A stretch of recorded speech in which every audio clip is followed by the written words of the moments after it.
Paix, grâce, amour divin sur tous les concitoyens célestes dans le nom puissant de notre Seigneur Jésus-Christ. L'exode de bois depuis Tyr jusqu'à Japhou.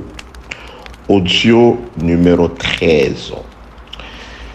Prenons sans plus tarder les Saintes Écritures.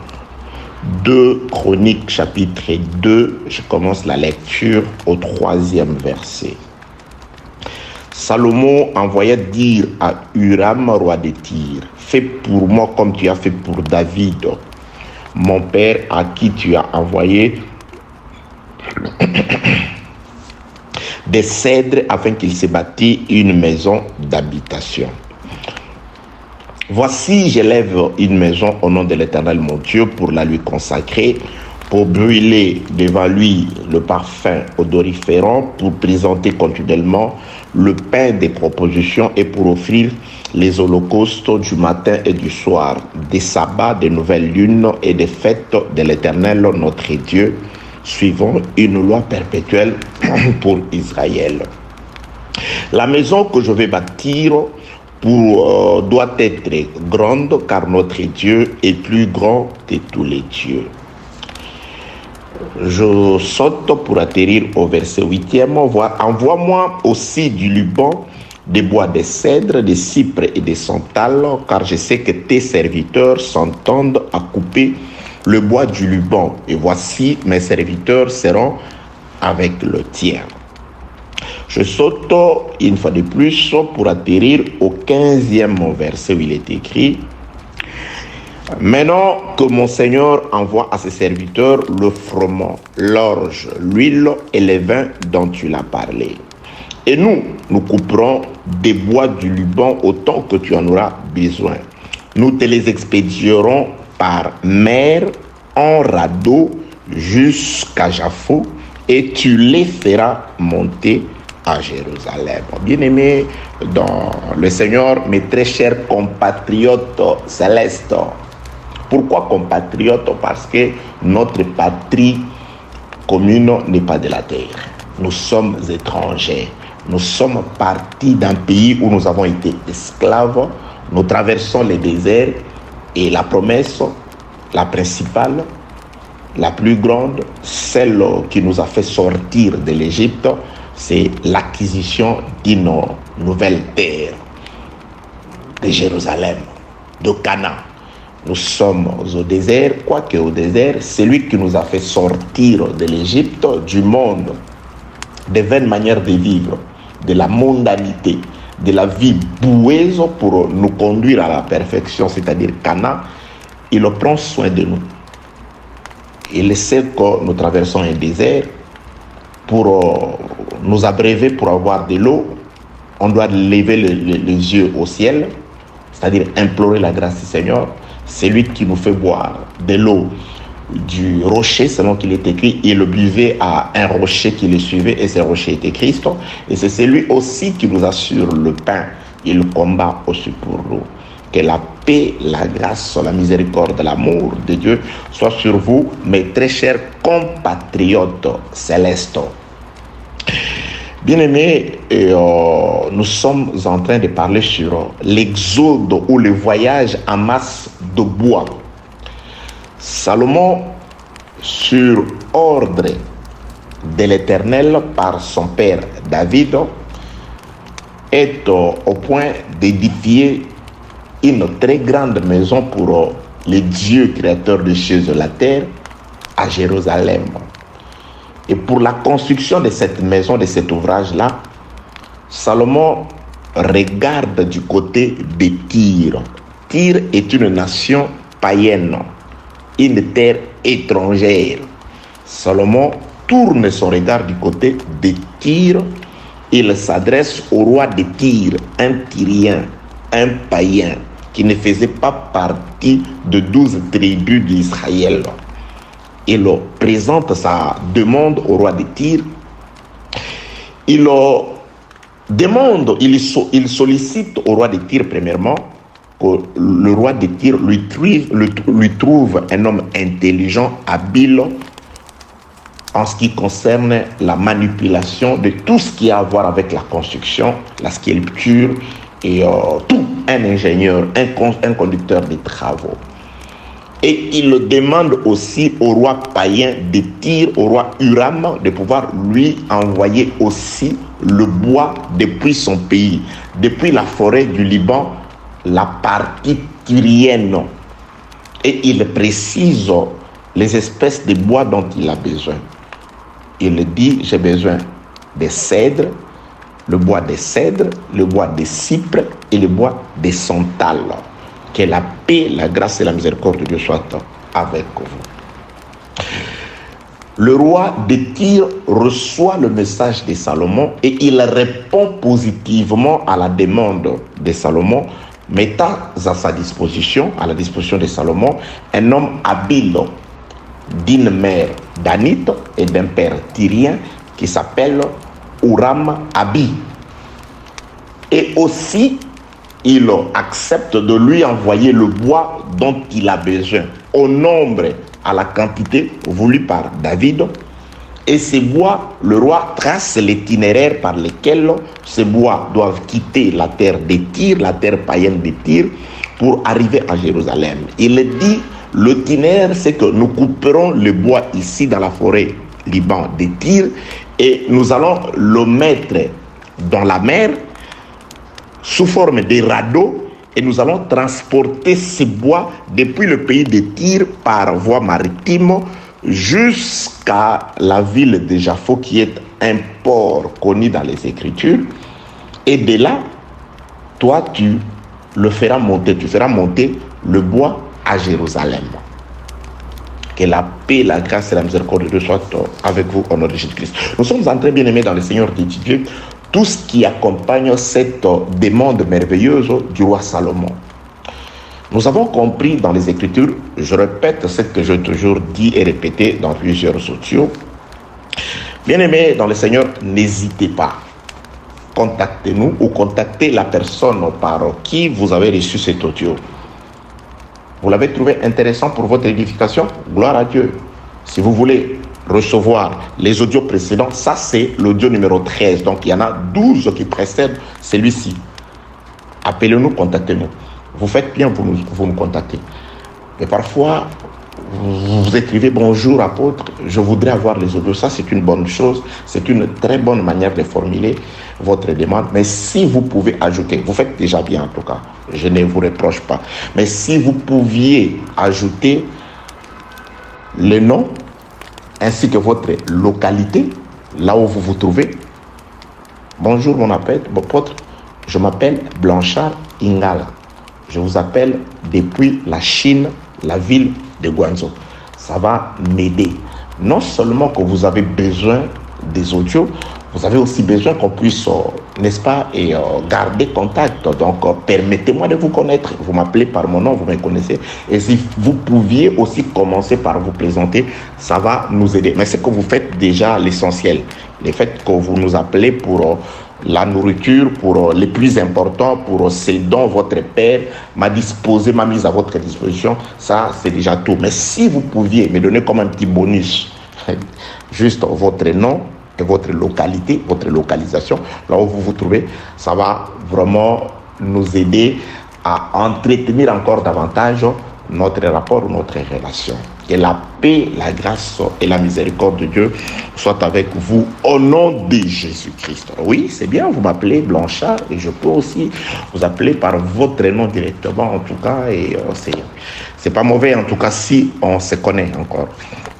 Je saurais et je pourrais aussi me renseigner sur les frères qui sont, frères et sœurs qui sont avec vous par rapport à votre localité, à votre localisation, à votre milieu d'où vous vous trouvez.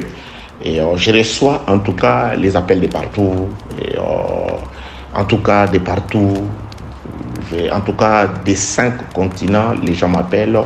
Que Dieu vous bénisse, vous qui m'écrivez plutôt, vous qui m'envoyez des mots de remerciement, des paroles douces, elles me vont droit au cœur.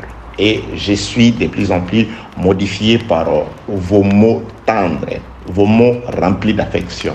Que Dieu vous bénisse que Dieu vous éclaire, que la puissance du Saint-Esprit soit la résolution à vos problèmes, car l'enfant qui était né, qui est mort et qui est ressuscité, qui vit dans nos cœurs à travers le Saint-Esprit, son nom, c'est la solution. Son nom, c'est la résolution. Son nom, c'est celui qui vient remettre l'homme à l'état initial, c'est-à-dire l'homme devient dépendant de son vrai mari. La femme devient dépendante de son vrai mari, selon qu'il est écrit. La femme sera soumise à l'homme, à Christ, et Christ dominera sur elle. La domination du Christ sur nous, certes, c'est la parole de Dieu, c'est aussi l'assistance dans nos besoins quotidiens, car notre mari est un mari capable, est un mari rempli d'amour. S'il n'avait pas épargné sa vie, il l'a livré en sacrifice pour l'amour qu'il a pour nous. Son amour était plus fort que la mort. Il nous avait tellement aimés qu'il n'a pas hésité à donner sa vie, à souffrir pour nous. Et à ce jour, ne nous donnera-t-il pas toutes choses avec lui? Ne nous viendra-t-il pas au secours lorsque nous sommes malades, nous sommes dans les besoins, nous sommes dans la détresse, nous avons les angoisses? Il est là. Invoque-moi, je te répondrai. C'est le temps d'invoquer le Seigneur. Il est écrit que celui qui souffre prie. Ne continue pas à te lamenter devant les hommes. Va te lamenter devant ton mari. Va te lamenter devant celui qui a la clé de toutes choses. Celui pour qui, en qui et par qui toutes choses ont été créées. Pas seulement les invisibles, mais aussi les visibles. Si les visibles et les invisibles ont été créés par lui, pour lui et en lui, il est tellement compatissant et il a un cœur rempli d'amour qu'il est capable de pouvoir te venir en aide. Mais il veut t'entendre. Selon qu'il est écrit, approchez-vous de Dieu et il s'approchera de vous. Que la paix, la grâce et la miséricorde de Dieu soient avec vous au nom de Jésus-Christ. Bien-aimés dans le Seigneur, très chers compatriotes célestes, mes concitoyens de la cité éternelle, Dieu nous aide. Dieu nous aime. Il est en train de nous aider à les connaître, à comprendre ce qu'il veut pour nous. Bien-aimés, dans tout ce que nous sommes en train de dire, on peut monter dans la révélation, on peut faire des courbures dans la prophétie, descendre dans la doctrine et accorder la connaissance. Ce que Dieu veut nous enseigner, c'est sa volonté. Ce que lui attend de nous. Il a livré sa vie pour nous. Il nous a donné tout ce qu'il a, car il est écrit, le plus grand amour, c'est de donner sa vie. Il a donné sa vie pour nous. Et ce qu'il attend, que tu fasses pareil, c'est-à-dire que tu lui remettes aussi ta vie. Que ta vie devienne la propriété de Dieu. Que ton corps devienne la propriété de Dieu. Que par l'enseignement, que tu deviennes un jardin restreint, fermé, scellé de Dieu. Une fontaine scellée de Dieu. Que tu deviennes la propriété privée de Dieu. Que la paix de Dieu soit avec vous au nom de Jésus-Christ. Que la lumière du Saint-Esprit vous éclaire. Que la puissance du Saint-Esprit délivre ceux qui sont captifs de l'ennemi au nom de Jésus-Christ. Paix de Dieu sur vous, bien-aimés dans le Seigneur. Donc, il s'agit de la construction d'un temple sur le territoire de Jérusalem par le roi Salomon. Et le roi Salomon donne la précision de bois dont il a besoin pour la construction de la maison de son Dieu à Jérusalem. Nous sommes en train de tournoyer tout autour de la raison pour laquelle de la raison pour laquelle le roi Salomon a jeté son dévolu sur ces trois espèces de bois, les cypres, le santal et le cèdre. En quoi? Qu'est-ce qu'ils ont de différent? Qu'ont-ils d'extraordinaire pour attirer l'attention du roi? Que pouvait-il donner au roi que les autres bois ne pouvaient pas donner? Qu'est-ce qui les distingue des autres bois? Pourquoi seulement dans une forêt très dense, comme une forêt de Liban, où il y a une diversité d'espèces de bois, mais lui, il ne jette son dévolu, il ne choisit que 3 de ces bois-là. Pourquoi seulement ces 3 bois? C'est ce que nous sommes en train d'étudier par la grâce de Dieu. Nous avons compris dans les Écritures, bien-aimés dans le Seigneur, dans le premier livre des Chroniques, Chroniques, chapitre. C'est très important ces passages des Écritures. Chaque fois que nous partirons, nous reviendrons sur ces passages des Écritures. Car tout ce que nous sommes en train de dire doit se retrouver, se renfermer dans ces passages des Écritures de 1 Chroniques, chapitre 28, le verset 19. Écoutez ce qui est écrit. 1 Chroniques 28, 19. C'est par un écrit de sa main, dit David, que l'Éternel m'a donné l'intelligence de tout cela, de tous les ouvrages de ce modèle. C'est par un écrit de la main de l'Éternel. Bien aimé, retenez que ce que nous sommes en train de dire, le fait que Salomon soit choisi pour que ce soit lui qui bâtisse la maison, ça, ce n'est pas la volonté de David, mais c'est la volonté de Dieu. David le dit, il dit, Salomon, mon fils, Dieu t'a choisi d'entre tous mes enfants afin que tu puisses monter au trône et que ce soit toi qui bâtisses pour lui la maison. Donc, le fait que Salomon se retrouve là, ce n'est pas un hasard, c'est un choix de Dieu. Pour ceux qui nous suivent davantage, il y a un enseignement, je crois c'est lui qui a précédé celui-ci, où nous avons parlé sur le paix des fils d'Amon pour l'expiation de Bathsheba. Bathsheba, c'est la maman de Salomon. Vous allez comprendre un peu les circonstances qui entourent la naissance de Salomon. Le frère, c'est lui, le mort-né, frère, de grand frère de Salomon. Il y a, dans cet enseignement-là, il y a qui sauva Bathsheba de la mort. Ça parle de Bathsheba, la maman de Salomon, et l'épée des fils d'Amon pour l'expiation de Bathsheba, le découronnement, je crois, du roi des Rabbins. En tout cas, toutes ces choses-là tournent tout autour de la maman de Bathsheba. En suivant cet enseignement-là qui se trouve certainement sur YouTube, vous allez vous rendre compte aussi de la personne de la maman de Bathsheba. Que la paix de Dieu soit avec vous au nom de Jésus-Christ. Bien-aimé, David parle quand il est en train de s'adresser à son fils Salomon. Il dit, c'est par un écrit de sa main, dit David, que l'Éternel m'a donné l'intelligence de tout cela, de tous les ouvrages de ce modèle. Donc, lorsque Salomon s'élève pour bâtir la maison, c'est l'expression de la volonté de Dieu décrite dans les livres écrits par l'Éternel. Et lorsque Salomon, le moment est arrivé de bâtir la maison, il tourne son regard du côté de Tyr.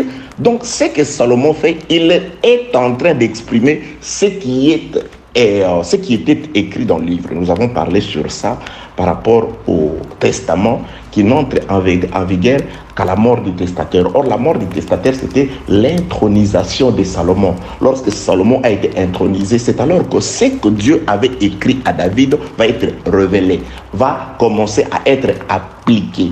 C'est par la mort de Jésus-Christ que tout ce que Dieu avait prévu pour nous est en train d'être appliqué. Que la paix, la grâce et la miséricorde de Dieu soient avec vous au nom de Jésus-Christ. Donc, le type de bois, premièrement, le bois des santal, le bois des cypres et des cèdres, les trois espèces de bois, n'avaient rien d'exceptionnel, n'avaient rien qui pouvait les distinguer des autres bois. Dieu qui a écrit par sa main, qui a écrit les noms, la nature de ces trois bois-là, ces bois-là ne lui ont en rien influencé. Dieu l'a fait de son propre gré.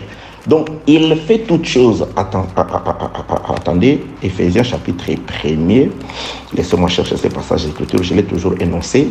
Je vais vous les lire aujourd'hui avec beaucoup. Je vais nous les lire. Je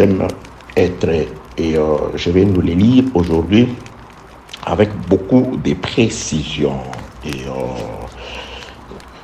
Attendez, je suis dans le livre d'Éphésiens chapitre 1er.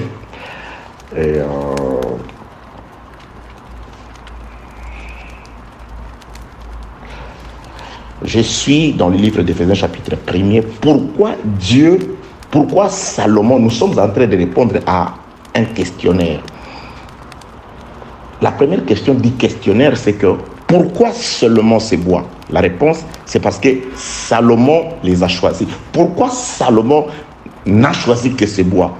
La réponse à cette seconde question, c'est parce que Salomon a trouvé écrit dans le livre de l'Éternel les noms de ces bois-là.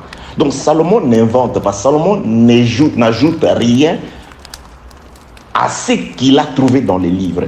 Et pourquoi Dieu, en écrivant, il n'a écrit? Qui a poussé Dieu? Qu'est-ce que ces bois avaient présenté à Dieu afin que Dieu les choisisse? Que ce soit ces bois-là qui puissent faire le déplacement depuis Tyr jusqu'à Jérusalem. Pourquoi seulement ce bois? La réponse, une partie de la réponse déjà à cette question, Éphésiens chapitre 1er. Et je commence au 11e verset. En lui, nous sommes aussi devenus héritiers, ayant été prédestinés suivant la résolution de celui qui opère toutes choses d'après les conseils de sa volonté. En lui, les bois de Tyr, de cypre et de cèdre, c'est-à-dire en lui, c'est-à-dire en Christ, je remplace. En Salomon, les bois sont devenus héritiers, ayant été prédestinés suivant la résolution de celui qui opère toutes choses d'après les conseils de sa volonté. Donc nous commençons d'abord par dire que ces espèces de bois, Dieu les a choisis sous l'influence de rien. Ce n'est pas parce que ces bois-là avaient réalisé quelque chose d'exceptionnel que Dieu les a choisis. Non, Dieu les a choisis avant même que ces bois-là se reconnaissent que nous irons à Jérusalem pour devenir des parties constituantes du temple. Dieu les avait déjà choisis. Dieu avait déjà écrit dans son livre, il avait déjà écrit. Et il a renfermé, il a pris les livres, il a remis à David. Et David, lorsque le fils a été intronisé, il lui a remis les livres. Maintenant, quelques jours après, le fils va ouvrir les livres. Ce que le fils dit, il exprime nettement la volonté de Dieu. Je suis dans le livre de Galates, toujours Galates chapitre 3e. Laissez-moi lire pour nous aujourd'hui ce passage des Écritures. Ok. Galates chapitre 3, c'est le verset 15 plus précisément. Et frère, je parle à la manière des hommes. Là, le frère Paul, il voudrait expliquer quelque chose. Il descend employant les usages des hommes, les manières des hommes, c'est-à-dire la façon la façon d'agir des hommes. C'est pourquoi il dit, frère, entre parenthèses, je vais parler à la manière des hommes. C'est-à-dire ce que je vais dire, vous allez le comprendre parce que ça se trouve dans l'usage des hommes. Galates chapitre 3, verset 15. Frère, je parle à la manière des hommes. Une disposition en bonne forme, c'est-à-dire une disposition qui respecte les règles. Une disposition légale ou en bonne et due forme. Quand on vous dit, vous allez présenter un document en bonne et due forme, c'est-à-dire des documents qui respectent des normes légales. Vous avez besoin d'une preuve. Vous voulez quelqu'un, vous avez prêté de l'argent à quelqu'un. La personne a fait une décharge. Cette décharge ne peut être acceptée au niveau du tribunal que si il est légal. Je donne l'exemple, si vous avez pris votre décharge, vous êtes allé devant un notable, un représentant de l'État, il a contresigné, il a mis un sceau. Alors cette disposition-là, c'est ce qu'on appelle une disposition en bonne forme ou une disposition légale, une disposition en bonne et due forme. C'est-à-dire, rien ne peut l'annuler. C'est ce qui est écrit ici. Que la paix de Dieu soit avec vous au nom de Jésus-Christ. Galates chapitre 3, le verset 15. Frère, je parle à la manière des hommes. Une disposition en bonne forme, bien que faite par un homme, n'est annulée par personne et personne n'y ajoute. Là, il dit, vous les hommes, lorsque vous faites une disposition, c'est-à-dire vous écrivez votre testament, vous l'amenez chez un notaire qui atteste par un sceau légal reconnu de l'État les aptitudes du testateur, c'est-à-dire lorsqu'il écrivait le testament, il était libre, il n'était pas forcé, il était en pleine possession de toutes ses aptitudes. les légalistes ou les notaires scellent les testaments. On ferme les testaments. Cette disposition-là, cette lettre-là, cette note-là, personne ne peut l'annuler et personne ne peut y ajouter quelque chose.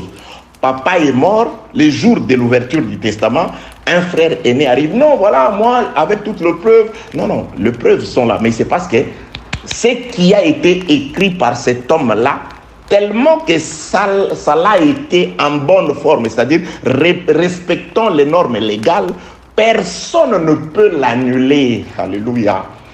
Je bénis Dieu Tout-Puissant, le Créateur des choses de la terre. Frère Paul est allé prendre cet usage des hommes. C'est pourquoi il dit, frère, je parle à la manière des hommes. La raison pour laquelle je suis descendu pour nous expliquer comment ça se passe cet usage chez les hommes, chez les humains. Une lettre ou une disposition en bonne forme, en bonne et due forme, légalisée, reconnue par un représentant de l'État, une telle disposition est valide et valable devant la cour, devant toutes les institutions. Pourquoi? Parce qu'elle est une disposition en bonne forme. Quoique écrite par un homme, le frère Paul le dit, dans l'usage des hommes, personne ne peut ni l'annuler, ni y ajouter quelque chose. Or, si vous descendez, le Dieu a écrit une disposition. Cette disposition, il a promis l'héritage à la postérité d'Abraham. Il a promis un héritage, quel que soit que la loi est venue, quel que soit ce qui pouvait être fait, la disposition de Dieu devrait s'accomplir. Je prends ça pour t'exhorter. Bien-aimé dans le Seigneur, tu passes par des moments difficiles. Tu passes par des moments des angoisses, des troubles. Il t'arrive même de douter. Parfois, comment Dieu m'entend ou il ne m'entend pas. Bien aimé, toute disposition écrite par Dieu, scellée par le Saint-Esprit, qu'il pleuve, qu'il neige, personne ne peut l'annuler ou ajouter quelque chose. Si Dieu a prévu de te bénir, quels que soient les degrés de la sorcellerie, de gens qui t'entourent, de gens de ta famille, si Dieu a prévu de te bénir, bien-aimé, que ces gens montent, qu'ils descendent, tout ce que Dieu a prévu pour toi dans son livre s'accomplira. L'essentiel, je l'ai toujours dit, c'est d'être à l'endroit voulu par Dieu.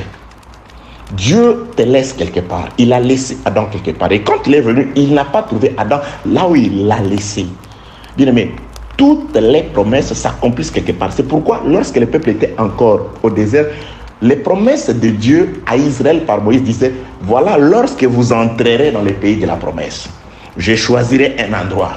Vous y amènerez, lorsque vous entrerez, lorsque vous aurez fait un champ, lorsque vous entrerez, lorsque vous arriverez, parce que le lieu de l'accomplissement de toutes les promesses glorieuses de Dieu faites à Israël au désert, c'était le repos, la terre promise. Aujourd'hui, toutes les promesses, leur lieu d'accomplissement, c'est en Jésus.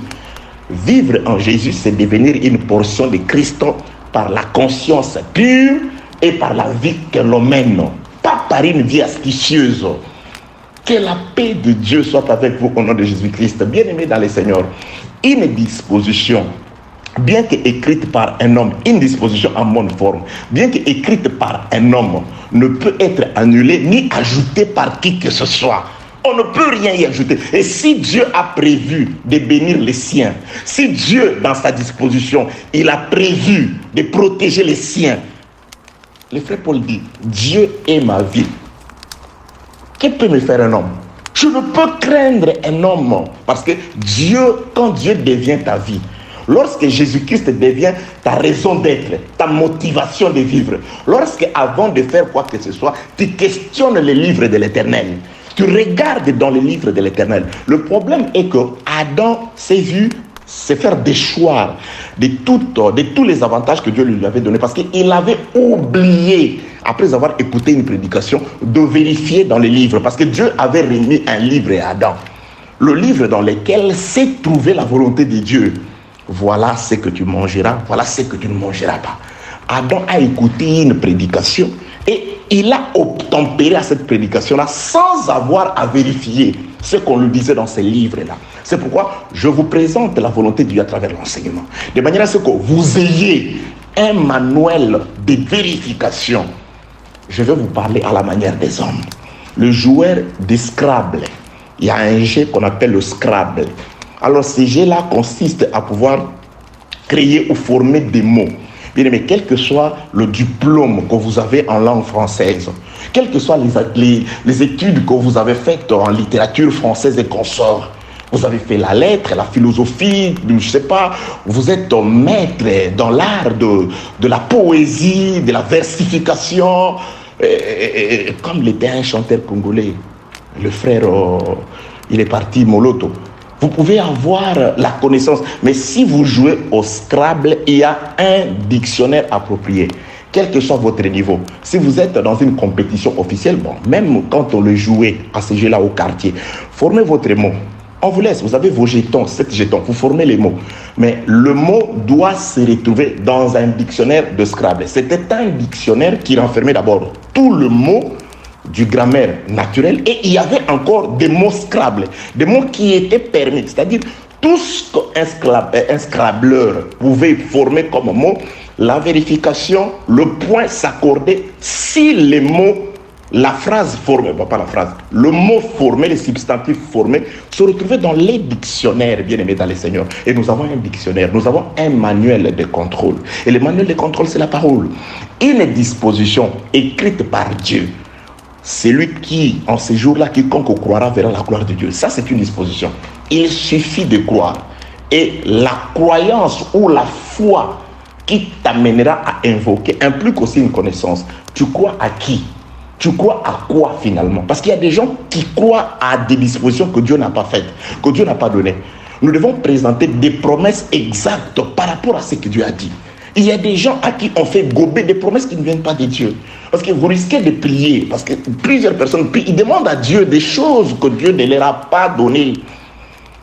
Je donne juste un exemple banal. Tu demandes une seconde femme à Dieu. Dieu ne te l'accorde pas parce que Dieu n'a jamais fait une telle promesse. Alléluia. Que la paix de Dieu soit avec vous au nom de Jésus-Christ. Nous sommes dans la raison d'être de ces 3 espèces de bois. Pourquoi seulement ces 3 espèces de bois? Tandis que la forêt était remplie, bondée d'espèces de bois. C'est plein d'essences de bois différents dans la forêt. Mais pourquoi seulement ces 3-là? C'est pourquoi nous avons compris que c'était par rapport à une disposition qui a été écrite par Dieu. Et cette disposition a été scellée par le fait que la disposition, la lettre de Dieu passe par le sceau appelé David. Aujourd'hui, si je dois entrer dans ces histoires de lettres scellées, parce qu'il y a des gens, oui, les livres ont été scellés, mais c'était quoi les sceaux de Dieu dans ces livres-là? Le frère Paul présente un sceau. Il dit, nous ne faisons pas comme Moïse, qui voilait son visage afin que les enfants d'Israël ne fixassent pas les regards sur la fin de ce qui était passager. En Christ, le sceau est ôté. Lorsque les cœurs se convertissent en Christ, le sceau est, 2 Corinthiens chapitre 3e. Cherchez le verset. Le frère Paul dit, notre ministère, le ministère des Blanchards, je ne le fais pas comme faisait Moïse. Dieu va l'inspirer du fait que Moïse, quand il montait à la montagne, quand il allait vers l'Éternel, quand il descendait, la Bible déclare la peau du visage de Moïse brillait. Alors Moïse, qu'est-ce qu'il faisait? Il mettait un voile sur le visage. Normalement, quand il descendait de la montagne, il mettait un voile sur le visage. Et le frère Paul, quand il parle au Corinthiens, il dit, ces voiles-là, le fait que Moïse cachait son visage, la lueur, la lumière de son visage, c'était, il cachait la vérité. Il cachait Christ à Israël. Parce qu'il dit, il voilait son visage afin que les enfants d'Israël ne fixassent pas les regards sur la fin de ce qui était passager. Or, la loi était passagère. La fin de la loi, c'est Christ. Christ est la fin de la loi et la justification par la grâce. Donc, si Israël n'a pas reconnu Christ, si Israël n'a pas vu Dieu en Jésus-Christ, c'était parce que Moïse constituait un sceau. Il était un voile. Et le frère Paul le dit, Lorsque le cœur se convertisse en Christ, le voile est ôté. Mais aujourd'hui, il y a des gens qui prêchent, voilà encore les gens. Vous écoutez une prédication, vous dites, mais finalement, c'est... Non, vous savez, quelqu'un disait, cet évangile, pour le comprendre, vous devez être intelligent, vous devez faire des gymnastiques. Bien aimé, la compréhension, c'est ce que Dieu nous a envoyé donner au peuple. Le problème de la transformation du cœur de pierre en cœur de chair, qui le fait, c'est Dieu. Que le cœur se transforme en pierre, de la pierre en la chair, ça, c'est Dieu qui le fait. Nous mettons de l'eau dans des vases que vous êtes. La transformation de comment cette eau peut se transformer en vin, ça, c'est l'ordonnateur, c'est lui qui nous a ordonné de remplir d'eau les vases. Mais nous devons mettre de l'eau, et de l'eau claire. C'est-à-dire, moi, je t'apporte plutôt l'évangile de manière claire. Toi, tu dois comprendre. C'est Dieu qui te fera grâce si tu vas croire ou pas, si tu vas t'y accrocher ou pas, si ça va produire des fruits en toi ou pas. Le problème du semeur, c'était de jeter de la sémence, de la bonne sémence. Les problèmes de production, ça dépendait de la terre. Je ne sais pas de quelle espèce de terre que vous êtes, mais moi, je suis un semeur. J'ai l'esprit de ces semeurs qui étaient sortis pour s'aimer. Je jette la sémence. Si vous êtes juste un passage où les gens passent, oui, la sémence sera écrasée. Ça, ce n'est pas mon problème.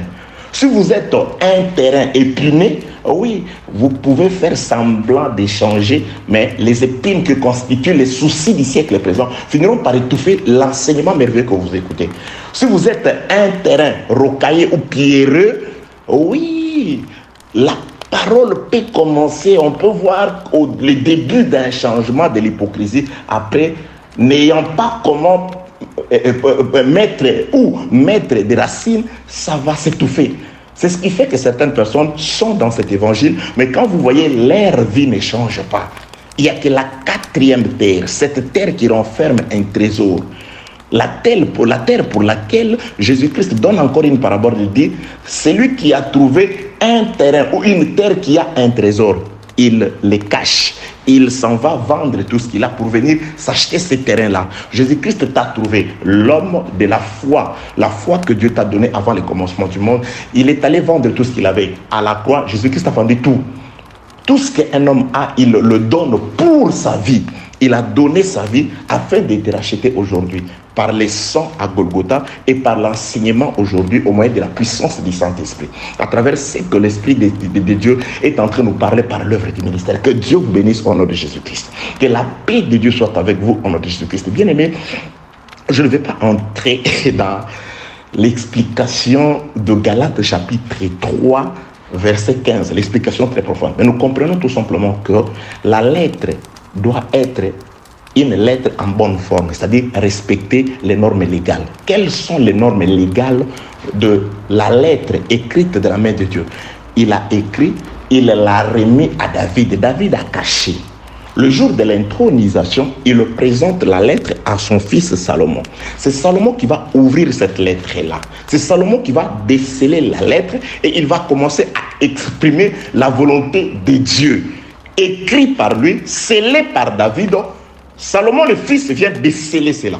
Il va proclamer la bonne nouvelle pour le pays de Tyr, plus particulièrement la forêt du Liban, plus particulièrement les arbres qui y sont, plus particulièrement les cèdres, les cypres et les santales. Nous sommes plusieurs dans la forêt, mais la grâce de Dieu, le choix de Dieu ne s'est jeté que sur certaines personnes et pas tous. Beaucoup d'appelés, très peu de lieux. Que Dieu vous bénisse au nom de Jésus-Christ. Très chers compatriotes, bien-aimés dans le Seigneur, nous sommes, il fait très chaud, je vais allumer la clim. Okay. Nous sommes, bien-aimés dans le Seigneur, en train de comprendre pourquoi seulement les cèdres, les cypres et les santales. La réponse est simple. Allons-y dans les Écritures. Nous avons déjà compris que ce que Dieu avait écrit, une disposition écrite par Dieu, Salomon ne pouvait pas le changer. Et personne, ni Salomon, ni le roi de Tyr, Huram, ne peut pas changer, c'est-à-dire prendre le bois d'hysope à la place des cypres. Non, la disposition écrite par Dieu, selon que David dit, il a écrit un livre de sa main qu'il m'a remis. Et ces livres-là, les dispositions qui sont dans ces livres-là, scellées, devenues une disposition en bonne forme par le fait que la disposition est passée par David. Lorsque Salomon, le fils, reçoit une disposition de Salomon, il dit non, ça, c'est vraiment, ça vient de Dieu. Parce que je le reçois lorsque Salomon reçoit une disposition des mains de son père David, il dit, ceci est venu certainement de Dieu. Parce que je le reçois de quelqu'un qui est un homme d'après le cœur de Dieu. Bien-aimé dans le Seigneur, et dans cette disposition-là, que personne ne pouvait changer. Je reprends. Aie confiance à Dieu. Continue de prier. Continue de te lamenter devant le Seigneur. Continue de frapper à la porte. Apôtre, ça traîne. Apôtre, c'est difficile pour moi. C'est difficile pour ma famille. Que puis-je te dire de plus si ce n'est celui devant la porte à laquelle tu es en train, derrière la porte plutôt à laquelle tu es en train de frapper, il est compatissant. Il finira par t'ouvrir. Il finira par se sacrifier, par sacrifier son sommeil. Il doit s'élever de son lit. Gloire soit rendue à Dieu. Il a été placé dans le sépulcre. Et pendant que nous frappions, il ne pouvait pas y rester. Il fallait qu'il sorte. Il fallait qu'il s'élève de son sommeil. C'est pourquoi, bien-aimé dans le Seigneur, Jésus-Christ s'est levé de son sommeil. Il est ressuscité d'entre les morts pour nous venir en aide. Il s'est levé comme cet homme-là devant la porte où on frappait, qui était derrière. Il dit, je continue de frapper. Cet homme qui frappait, c'était un homme persévérant. Vous savez pourquoi est-ce qu'il continuait de frapper? Parce que celui à qui il demandait le pain était son ami. C'est-à-dire, il les connaissait, il se connaissait. Il savait que mon ami a un cœur tendre. Mon ami a un cœur compatissant. Mon ami est celui qui peut sacrifier son sommeil pour ses amis. C'est pourquoi, tant qu'il ne se lèvera pas, je continuerai à frapper. Bien-aimé, continue de frapper. Tu peux me dire, pasteur, je fais des jeûnes. Continue de jeûner. Continue de prier. Continue de veiller. Continue de demander. Cette femme-là, qui pouvait se présenter incessamment devant le juge unique, lui disant, fais-moi comment, et donne-moi raison par rapport à la partie adverse. Donne-moi raison par rapport à... Elle a tellement insisté que ce Dieu dur de la loi s'est vu, non, je vais changer. Je vais montrer à cette femme que je suis un Dieu qui écoute. Je suis un Dieu qui exauce. Bien-aimé dans le Seigneur, il faut poursuivre. Moi, je te dis, celui qui est derrière la porte, écoute. Il est compatissant. Regarde, Dieu, Jésus-Christ qui a fait la reproche aux pharisiens, leur disant, il dit, vous mettez sur la population, sur les gens, les fardeaux que vous-même, vous ne remiez pas du doigt. Ça, c'est des pharisiens. Ça, c'est des hommes. Il y a des pasteurs comme ça. Il convoque un jeune, lui, il ne gêne pas. Il convoque la prière, lui, il n'est jamais là. Pendant que tout le monde prie, lui, soi-disant, il est au bureau en train de recevoir les gens. Il ne prie pas. Lui, il ne prie pas. Il ne prie pas. Il ne participe pas aux activités de l'église. Lui, il est là, il vient pendant que tout le monde prie, même les dimanches. Le culte commence, lui, il est encore chez lui. Il prend son déjeuner, ou il est dans son bureau, il est en train de recevoir les gens. Pendant que tout le monde, toute l'église prie. Au moment, quelques minutes avant l'enseignement, on vient juste frapper à son bureau. Pasteur, l'heure de la prédication, il vient, il prêche, il bénit les gens, il rentre dans son bureau, après son épouse, je ne sais pas, son secrétaire, son homme de confiance récolte les entrées financières et on vient plutôt le placer à ses pieds, il commence à distribuer à son gré. En tout cas, que la paix de Dieu soit avec vous au nom de Jésus-Christ. Jésus-Christ dit, il est le bon berger. Mes brebis entendent ma voix et ils me suivent. Suivre, ça veut tout simplement dire, c'est se placer derrière. On est derrière le Seigneur. Et nous sommes, le frère Paul dit, soyez mes imitateurs comme je suis de Jésus. Il dit, ce que vous avez entendu de moi, ce que vous avez vu en moi, pratiquez-les. Pasteur, est-ce qu'on ne voit pas la vie des sacrifices en toi? On ne voit pas la vie des prières en toi. On ne voit pas la crainte de Dieu en toi. Comment peux-tu être le modèle? Comment pouvons-nous te suivre? Et quand on se dit non, on ne va plus te suivre, tu commences à non, voilà, cet enfant, je vais le livrer parce qu'il me suit. Mais on ne peut pas te suivre, tu n'es pas devant. Tu es derrière. Tu es dans la mêlée, dans le peloton avec tout le monde. Tu dois être devant. Devant veut dire exemplaire. Prêchez par l'exemple d'abord. Que la paix de Dieu soit avec vous. Quand on convoque une veillée de prière pour l'église, toi tu restes avec ta femme à la maison. Ce sont des frères qui sont là, qui organisent les veillées. Ils travaillent plus que toi. Mais c'est toi qui manges tout. C'est toi qui bouffes tout. L'ouvrier mérite son salaire. Toi, non, il n'est pas encore ouvrier, il est maudit. Je n'entre pas. Il y a de ces terrains-là, quand vous entrez, il y a des gens, quand vous parlez d'argent, ils vous font sortir des griffes. Que la paix de Dieu soit avec vous. Au nom de Jésus-Christ. Bien-aimé. Ok, ne poursuivez pas l'argent, l'or et la richesse. Elle finit par s'envoler, la richesse de ce monde, comme un oiseau. Poursuivez Dieu. Dans le repos, il y a tout. Craignez Dieu. Marchez selon la parole. Que la paix de Dieu soit avec vous au nom de Jésus-Christ. Alors, ces espèces de bois-là se sont retrouvés écrits dans les livres que Dieu a remis à David et que David remet à Salomon. Le bois parlant de nous les hommes. Aujourd'hui, nous sommes appelés. Pourquoi? Parce que nous avons été retrouvés. Non, se sont retrouvés écrits depuis les commencements. Je prends le passage des Écritures que j'avais prévu aujourd'hui. Je suis dans le livre d'Éphèse. Éphésiens chapitre 1er. J'aime trop ce passage des Écritures parce que c'est le passage qui explique mieux la prédestination. Parce qu'il y a des personnes, vous allez le voir, à cause de la mauvaise compréhension de la prédestination, lui, il va se lever et dire non, la prédestination n'existe pas. Oh, les dieux que moi j'ai pris, ces dieux-là, c'est lui pour qui je me sacrifie. C'est lui pour qui je me suis levé là pour vous enseigner. C'est lui que je vous enseigne, que je vous annonce là, à ce moment où je suis en train. C'est Dieu-là. Il ne connaît pas la fin de l'humanité. Il ne connaît pas celui qui sera sauvé, celui qui ne sera sauvé. Un Dieu ignorant, moi je veux le prier. Un Dieu ignorant, moi je veux le servir. Non, moi je sers un Dieu qui a été au commencement, qui a traversé jusqu'à la fin et qui est revenu pour nous parler de ce qui était au commencement et de ce qui sera à la fin. Parce que les commencements et la fin ont été créés par Dieu. Il est l'alpha, il est l'oméga. Comment l'oméga peut ignorer ce qui se passe à l'oméga à la fin? L'alpha et l'oméga, c'est des éléments de l'alphabet grec. C'est comme les A et les Z. Il est les A et les Z. Mais s'il est le Z, comment peut-il ignorer ce qui se passe là-bas à la fin? Il a créé toutes choses, les débuts et la fin. Il a organisé les choses. Tout se passe comme il a prévu. Bien-aimé, le diable, ce n'est pas un robot qui a échappé au contrôle de son maître. Non.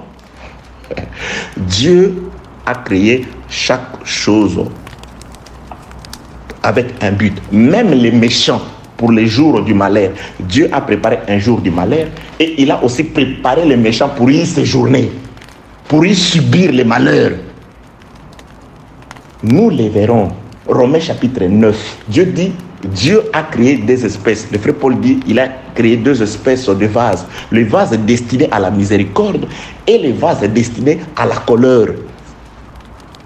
Ah bon, s'il y a, c'est comme ça, pourquoi blâme-t-il? Oui, il blâme ceux qui ont été prédestinés à la colère. Et c'est là, ils vont se conduire exactement comme les fils de la perdition, comme les fils de la colère. Ta conduite prouve, commence à prouver ta vraie nature. Ta conduite, ta conscience impure, souillée, prouve à suffisance ta destination, là où tu iras. Éphésiens chapitre 1er. Je commence la lecture au 3e verset. Béni soit Dieu. Écoutez très bien cette lecture, bien-aimés dans le Seigneur. Dans cette adresse de notre bien-aimé frère Paul, nous allons comprendre la raison d'être de ces trois bois-là. Dieu a écrit dans son livre, il a déterminé le bois dont il aura besoin. Il a remis le livre à Salomon, à David. David les remet à Salomon. Salomon, à son tour, il va ouvrir la bouche et exprimer les espèces de bois, les saluts de bois.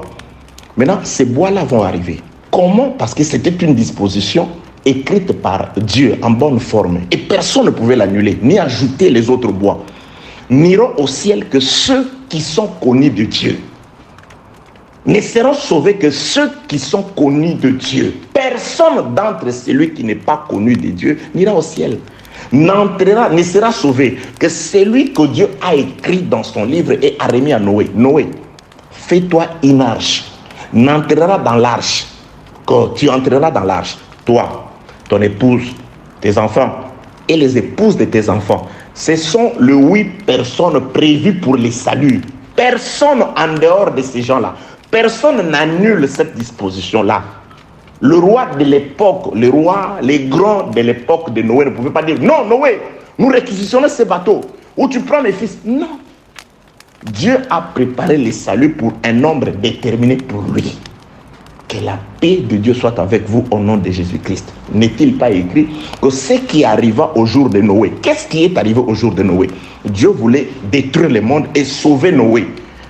Il s'est approché de Noé, il a enseigné Dieu. Toi, tu n'aimes pas l'enseignement, tu ne supportes pas l'enseignement.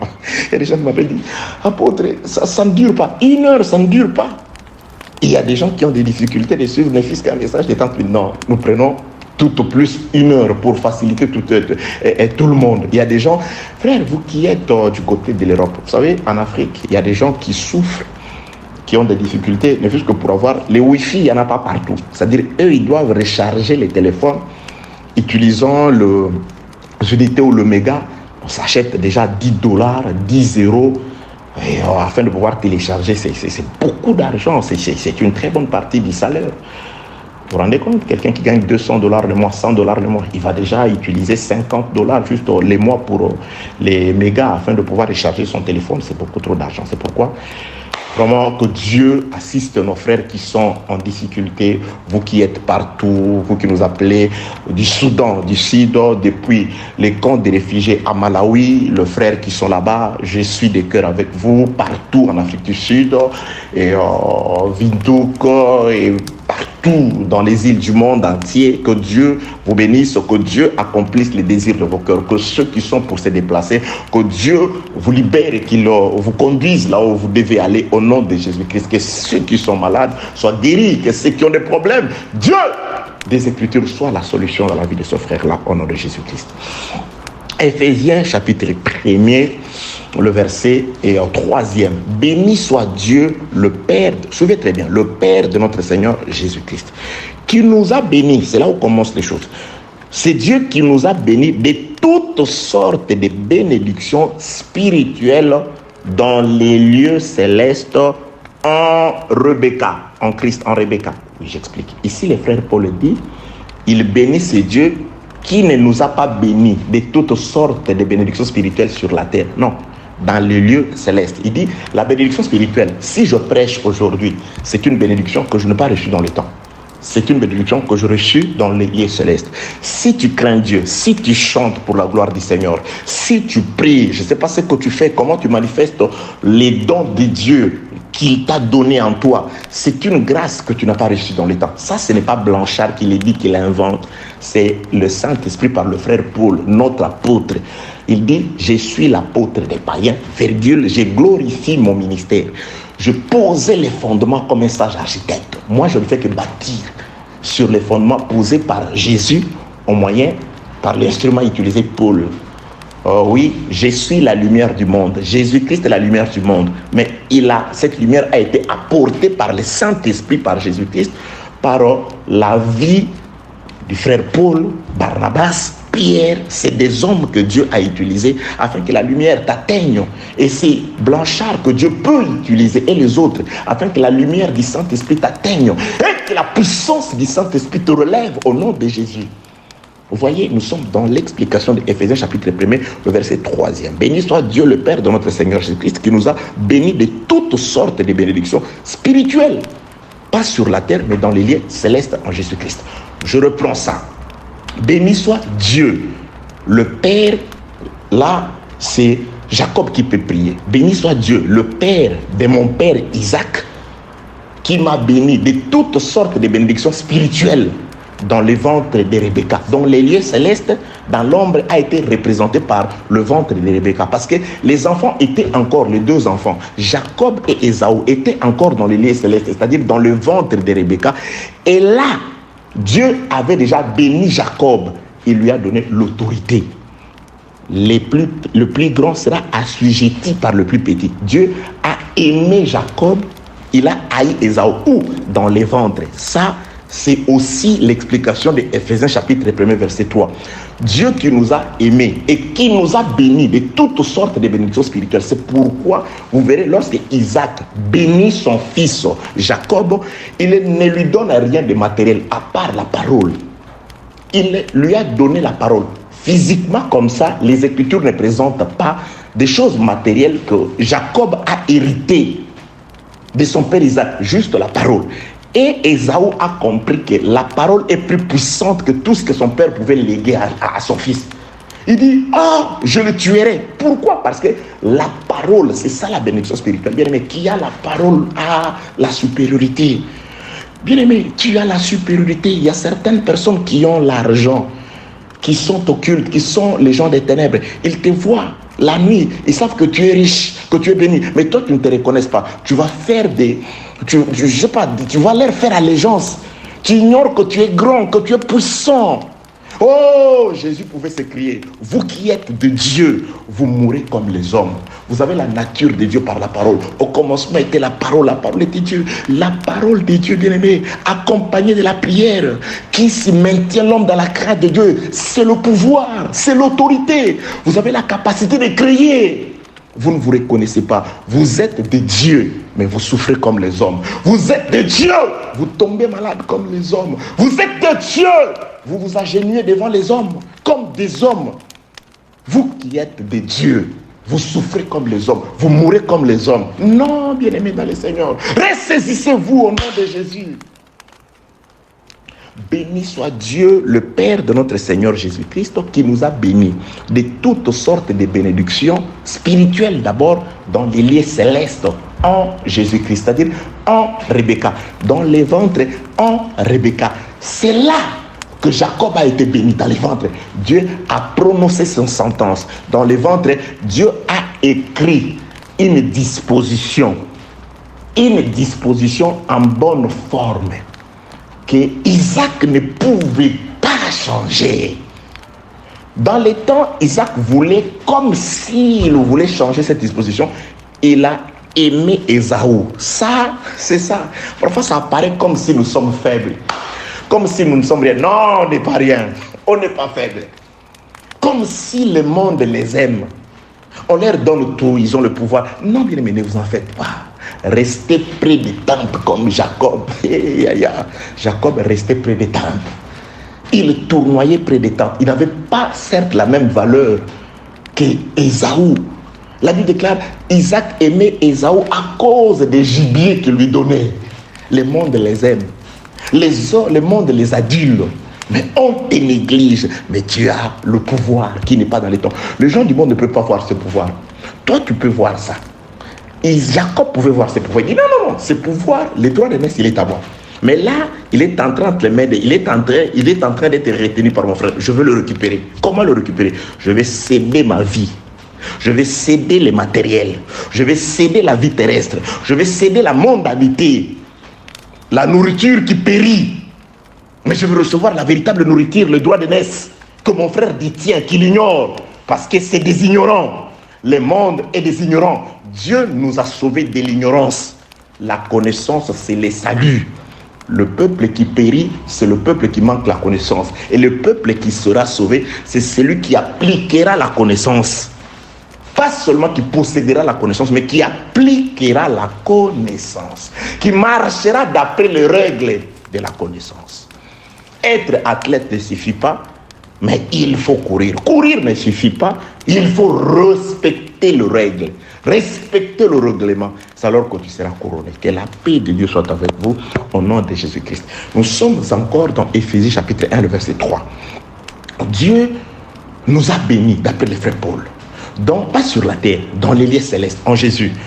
Cela a été manifesté dans la vie dans le corps de Rebecca. Le corps de Rebecca, ici, prenons ça comme le lait céleste. Dieu a béni les enfants dans le lait céleste, dans le corps de Rebecca. Et Dieu a déjà fait son choix, son veto était tombé sur les cadets. Jacob, quoi qu'il arrive, la disposition d'aider devrait s'accomplir. En soi, Jacob n'a rien volé. Jacob a rétabli. Et qui va rétablir les choses? Mais c'est Rebecca. Les enfants ont été bénis en Rebecca. Avant que Jacob ne récupère sa position du ventre, sa position de l'éternité, Rebecca, celle en qui les enfants se sont retrouvés, celle à qui la lettre a été écrite, la bénédiction a été faite, c'est elle qui doit intervenir, bien aimé. Ici, nous avons été bénis dans les lieux célestes de toutes sortes de bénédictions spirituelles en Jésus. Donc, c'est Jésus qui doit venir pour rétablir la vérité du ventre. Que le Seigneur Jésus-Christ se manifeste dans ta vie afin qu'il soit rétabli la vérité du ventre, la vérité de l'éternité. Au nom de Jésus, tu dois dominer. Tu dois marcher sur les serpents. Tu dois marcher sur les scorpions. Tu dois marcher sur toute la puissance de l'ennemi. Au nom de Jésus. Oh Seigneur, rétablis la vérité, Seigneur Jésus. Le monde bafoue la vérité. Le monde nous font passer comme des gens de rien. Nous ne sommes pas des gens de rien. Nous sommes possesseurs du pouvoir. Et ce pouvoir-là, Jésus, nous ne l'avons pas par nous-mêmes. Nous l'avons reçu par toi, en toi. Ton Père nous l'a donné, Jésus. Comme Jacob, nous avons été négligés. Nous n'avons pas été des hommes forts et puissants. Comme Jacob, nous ne sommes pas des vaillants chasseurs à cause du bien qu'on puisse nous aimer. Mais nous te regardons. Que Rebecca, Jésus-Christ descende pour rétablir l'ordre. On m'a voulu, bien-aimé dans le Seigneur. Amen. J'étais en train de prier pour moi et pour vous. Oh oui, bien-aimé dans le Seigneur. Parfois, quand on prêche, on est saisi par le Saint-Esprit et on doit prier. C'est pourquoi je n'aime pas mettre des pauses. Je suis devant mon ordinateur, mais je prie pour toi. Je suis concentré, c'est comme si j'étais devant toi. Crois à ce qui est en train d'être dit à ce moment. Tu verras la gloire de Dieu. La main puissante de Dieu te sauvera, te relèvera de tes difficultés, de tes problèmes. Au nom de Jésus. Bien-aimés dans le Seigneur, très chers compatriotes célestes, vous voyez, béni soit Dieu le Père de notre Seigneur Jésus-Christ,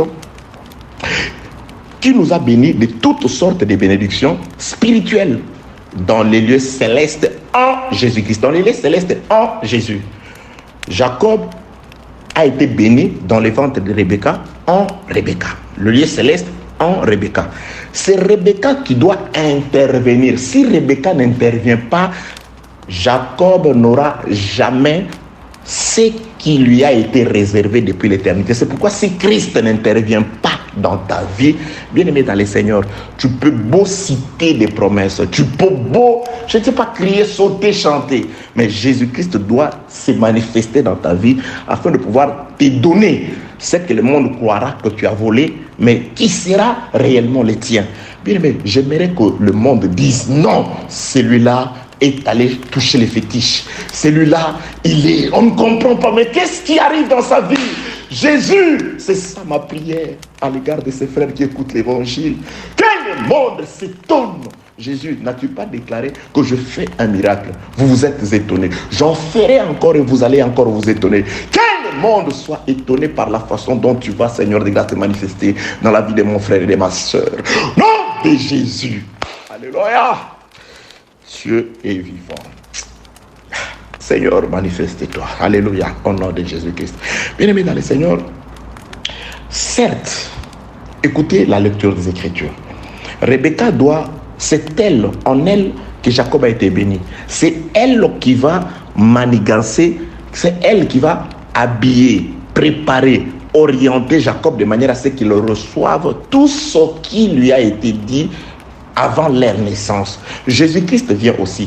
Comment le frère Paul l'explique? Il va expliquer la même chose qui s'était passée dans la maison d'Isaac. Le frère Paul l'explique ici. Alléluia. Comment vous voyez? Parce que Dieu nous aime. Il nous donne les yeux de voir ce qui est nécessaire, la nourriture qu'il a cachée pour vous. Je l'ai toujours dit, dans une grande maison, si vous n'êtes pas de cette maison, vous ne pouvez pas par vous-même trouver l'aiguille. Vous devez vous adresser. Frère, puis-je avoir une aiguille? Ah oui, au-dessus de la clim. Ah oui, dans ma chambre à côté. Ah, il y a des choses dans une maison, vous ne pouvez les trouver que en collaborant avec le propriétaire de la maison. Oui, bien aimé dans les Seigneurs, la grâce, la bénédiction, l'assistance, la bénédiction, l'élévation. Vous devez collaborer avec les propriétaires de la maison. Les frères qui a écrit la lettre aux Hébreux, il dit, chaque maison est construite par quelqu'un. Mais celui qui construit toutes choses, c'est Dieu. Oui, qu'est-ce que vous voulez? La gloire, l'élévation, que voulez-vous? L'assistance, que voulez-vous? La vie éternelle, les dons, adressez-vous aux propriétaires de la maison. De vous-même, vous pouvez chercher des fonds en comble. C'est difficile de trouver l'aiguille. Vous ne savez pas là où le propriétaire de la maison la place, la cache. C'est pourquoi moi, quand quelqu'un dit Dieu n'existe pas, ça ne me dérange pas. C'est tout simplement parce que le propriétaire de la maison ne s'est pas révélé à lui. Oui. Vous pouvez beau expliquer, il va rire, il va se moquer de vous. Il suffit que Dieu dise, mais voici, il le verra. Il n'a pas encore vu, il n'a rien senti. Vous parlez, mais Dieu ne lui a pas encore parlé. Il va persévérer dans cette incrédulité. S'il n'est pas un élu, il mourra comme ça. Votre problème, c'est d'arroser toujours, arroser. Oh les temps. Éphésiens chapitre 1er, le verset 3e. Béni soit Dieu, le Père de notre Seigneur Jésus-Christ, qui nous a bénis de toutes sortes de bénédictions spirituelles dans les lieux célestes en Jésus-Christ. Je change. Béni soit Dieu, le Père de notre Seigneur Jésus-Christ, qui a béni le bois des cypres, des cèdres et des santales lorsqu'ils étaient encore dans les livres écrits par Dieu. Dans les livres, c'était la bénédiction, les lieux célestes. Dieu écrit les noms de ces bois-là. Il les écrit. Maintenant, verset 4e. En lui, c'est-à-dire en Jésus,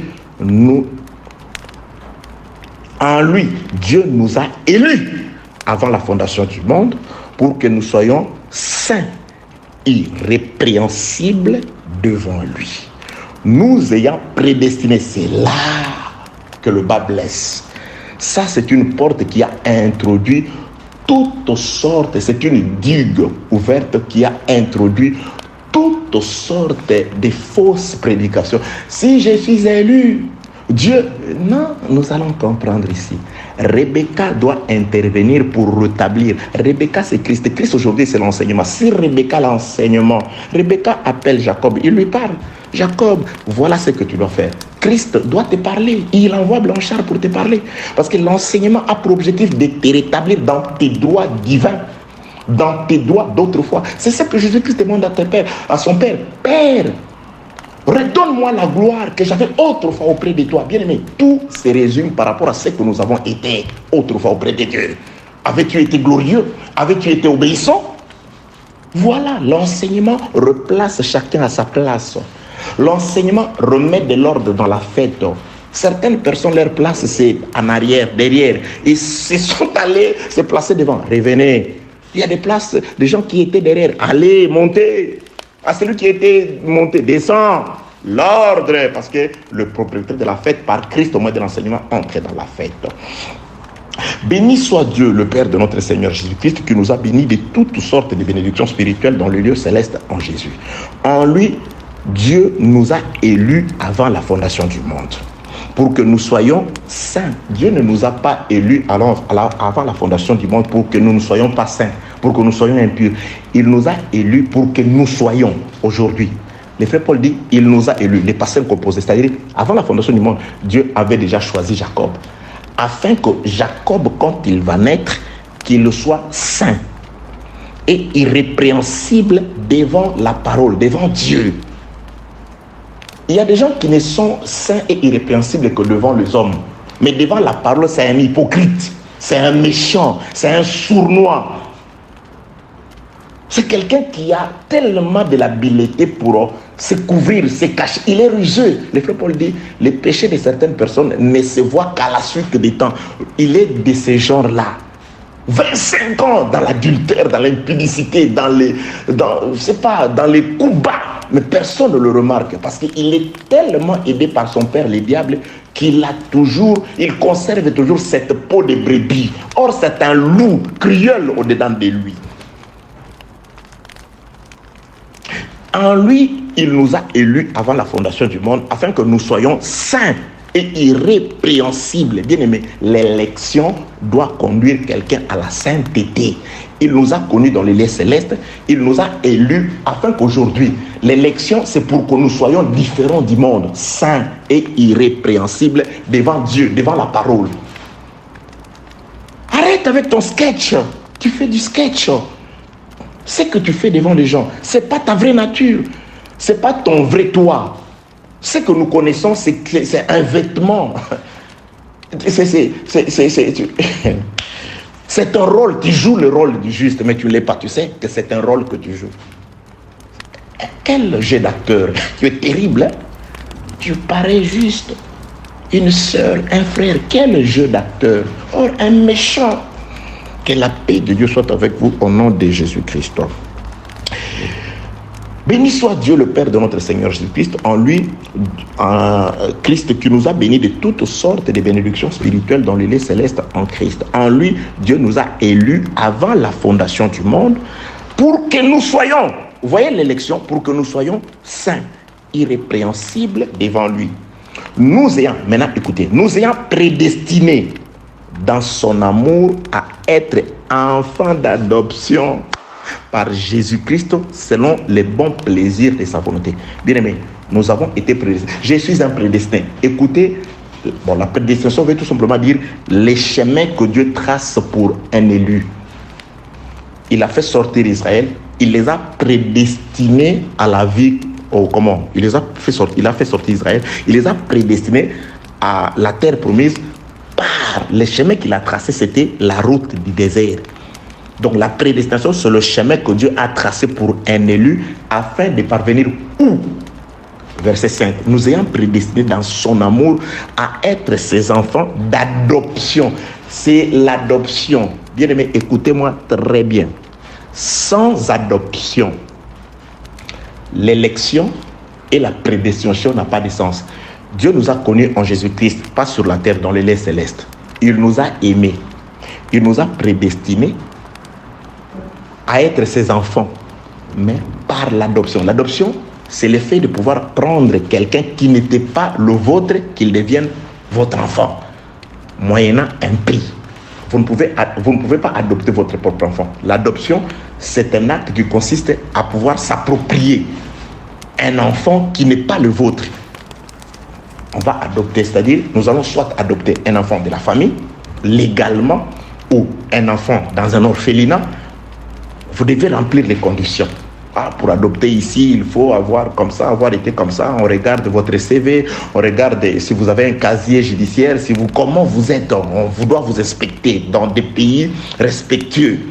On regarde comment vous êtes avec les enfants, vous avez quel passé, on consulte votre casier judiciaire, tout. Non, vous êtes en mesure d'adopter. Vous avez aussi les conditions d'accueillir les enfants. Avez-vous une maison, de combien de chambres, vous gagnez combien, votre conjoint ou conjointe, ou je ne sais pas. Vous devez remplir un critérium avant qu'on vous accepte pour adopter. Voilà l'adoption, cet acte-là. C'est-à-dire on va remettre légalement, officiellement. Vous deviendrez le tuteur légal, le parent légal, si vous êtes deux, légaux de cet enfant-là, l'adoption. C'est-à-dire, Dieu nous a connus en Jésus-Christ. Dans le monde, nous avons été comme perdus. Mais il nous a prédestinés à rentrer en lui, mais passant par l'adoption. Or, l'adoption, c'est par le prix. Jésus-Christ va payer le prix. Nous qui étions des dieux, nous avons été perdus dans le monde. L'œuvre de la croix a constitué les prix payés afin qu'aujourd'hui, par l'enseignement, Dieu puisse nous recueillir, nous ramener à la maison, de manière à ce que nous soyons saints et irrépréhensibles. Au jour voulu, déterminé par Dieu, nous rentrons. Je finis en le replaçant dans le bois. Dieu a connu le bois des cèdres, des cypres et des sandales. Avant même que le temple soit construit, avant même que celui qui va construire les temples, c'est-à-dire Salomon, vienne, Dieu avait déjà écrit dans son livre que les bois qui seront dans mon sanctuaire sont les cypres, les sandales et les cèdres. Ces trois bois-là, Dieu les a prédestinés, il les a connus. Maintenant, Dieu a fait de manière à ce que ces bois-là puissent aller être sauvés. Dieu a prédestiné. Quand il a choisi les 3 espèces de bois, il les a prédestinés à être ses enfants en venant à Jérusalem pour devenir les temples. Mais les bois ne peuvent pas accomplir la volonté de Dieu si le bois ne reçoive pas le coup de la hache. Ça veut tout simplement dire tout prédestiné doit recevoir le coup de la hache. Vous avez été écrit dans les livres de Dieu.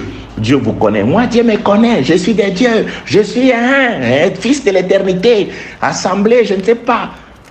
Avant de rentrer à Dieu, le bois doit subir le coup de la hache pour être séparé d'avec la terre.